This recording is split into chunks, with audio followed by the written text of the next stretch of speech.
Marcia James had spent over a decade walking the gleaming corridors of Hastings Tower, her footsteps soft against the marble floors. She moved like a shadow before the city stirred, cleaning offices that smelled of coffee, cologne, and ambition. At 52, she knew her place in this world, silent, efficient, invisible. On the top floor, behind walls of glass and steel, worked Nathaniel Reed, the man whose signature could shift markets. In all her years here, she had barely exchanged more than a polite greeting with him. That was fine. People like her didn't get close to people like him. It began on a gray Tuesday morning. The building hummed with its usual rhythm. Printers whirring, phones trilling, heels clicking across polished floors. Marcia was wiping the edge of the executive conference table when she saw him. Nathaniel Reed sat in his office, pen moving. Across the page, but something about the way his shoulders hunched caught her attention. His skin was pale, a strange gray under the sharp office lighting. Every so often, his left hand twitched, the movement quick but unnatural, as if his body were sending a signal he refused to acknowledge. A cold memory clawed its way up her spine. Jerome, her brother, sitting at the kitchen table insisting. He was fine while his breath grew shallow. By the time the ambulance came, the stroke had already stolen his words. She had promised herself, never again. She glanced around.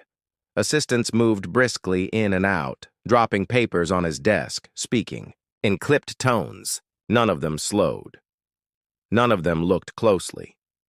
Maybe they didn't see. Maybe they didn't want to. Marcia's hands froze on the cloth. She knew the rules. Cleaners didn't interrupt executives. It was the kind of overstepping that could get you fired. Her stomach tightened, her pulse in her ears. If I'm wrong, I lose my job.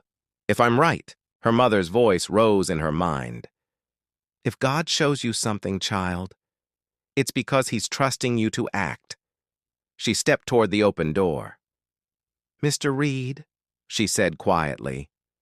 His head lifted slowly, eyes slightly unfocused, as though he had to remember who she was. Yes? Are you feeling all right? She tried to sound casual, but her voice carried an edge. I'm fine, he muttered, waving a hand dismissively. Just tired. Her throat tightened. Sir, forgive me. But I've seen this before.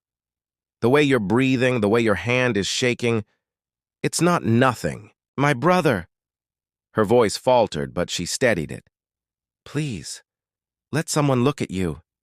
His mouth curved into the faintest, almost irritated smile. I appreciate your concern, but I have a meeting in 20 minutes. I'll be fine. He reached for his pen. His hand missed it, fingers closing on empty air. That was the moment the air in the room seemed to change. He blinked, his brow furrowing as if a fog was closing in. His breathing quickened.